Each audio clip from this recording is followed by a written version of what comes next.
When FDR dies in April of 1945, it's up to Harry S. Truman to become president of the United States. He's only been on the vice presidency for what, 3 months? And he's woefully unprepared for it. So a lot of people didn't expect much out of him. But nevertheless, he actually does a pretty fair job, as long as the Korean War doesn't happen, right? So let's talk about Truman. He's got an ordinary background. Grows up, is born on a farm in Missouri, serves in World War One, really without distinction. Rises to become an artillery captain, and then of course he's going to be a National Guardsman until up to the rank of colonel. But nevertheless, he grows up into the Kansas machine, serving the Democratic Party loyally.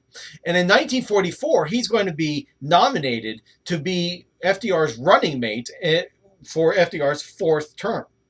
But he hardly met the president as his VP, and the president really didn't tell him anything throughout this time period, to the point where he didn't even know about the nuclear bomb until he became president.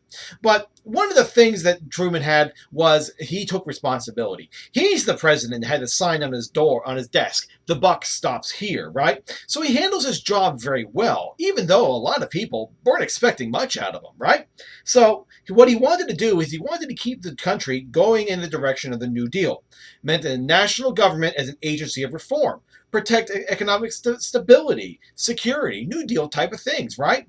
He wasn't able to get much accomplished, but there were a couple of things we should talk about. For example, in 1946, he signed the Employment Act of 1946. Now, this does not guarantee employment to every person in this country, but it is an admittance by the government that it has a responsibility in the arena of unemployment. It created what's known as the Council of Economic Advisors. They were supposed to advise the president about the conditions of the economy and what he could do to promote growth and better the economy so jobs could grow as well. It's also under Truman that the President's Committee on Civil Rights is going to be established. After World War II, we're going to see the start of the second Reconstruction on race relations. Remember my Reconstruction videos and how I suggested basically that Reconstruction didn't finish, it just merely ended, like it was a big pause button, right? Well, guess what? Somebody has now played the play button, right? And after World War II, African Americans especially are going to start clamoring for civil rights. So, think about it. Why are we suddenly talking about civil rights after World War II? Well, we did fight Nazis, right? We fought Japanese people, and these two groups at the time were extreme racists. They thought anybody that wasn't them were basically inferior, right? So how could we fight these kinds of people, but yet have racist thoughts ourselves, right? The dichotomy here was certainly there, and people were aware of it. Not to mention the fact we would be giving the Soviet Union a massive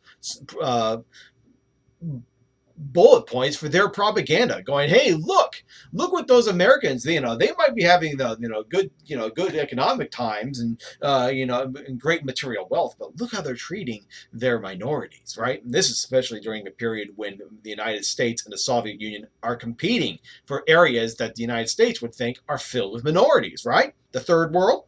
So the President of the United States needed to figure out what was going on in the country in order to fight the Cold War on this plane as well. But Truman is able to get a few things done, but not much else, mainly because of the fact that the domestic problems right in the beginning of his presidency were huge. For example, what was the basis of our economy since 1941? War, right? It's not exactly very easy to transition an economy from a wartime economy to a peacetime economy, right? So you have that problem going on. Then, of course, you have a whole bunch of sailors, soldiers, and airmen and Marines showing back up in the United States. They all have cash, mainly because of the fact they've been paid. I mean, what are they going to spend their money on in the middle of Pacific Island, right? So they have a lot of money. And so when they come home, they have all this money and they release it into the system. They released so much money that it is said that the inflation rate in 1946 was 30%. So you have that problem as well when it comes to inflation problems when we are reconverting the economy back to a peacetime economy. On top of all of that, there's going to be labor strikes. Just as in World War I, labor unions are not going to strike during the war effort during World War II. The war is more important. But as soon as the war is over, organized labor is going to look around. And just like their post World War I counterparts are going to be thinking, they're going to think, wait a second, everybody's getting ahead, we're going behind, we're not making as many strides as they are. So in 1946 there's a tremendous amount of strikes, including one that would actually debilitate the entire economy through the railroads. Truman actually threatened that any striker would actually be drafted into the military, but they didn't strike.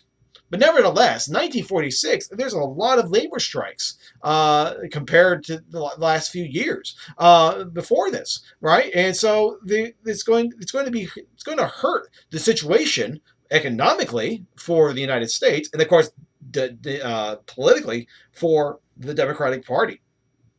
In 1946, the Republicans are going to make a lot of gains, right? Remember, every 2 years, the entirety of the House of Representatives and 1/3 of the Senate is going to be up for re-election.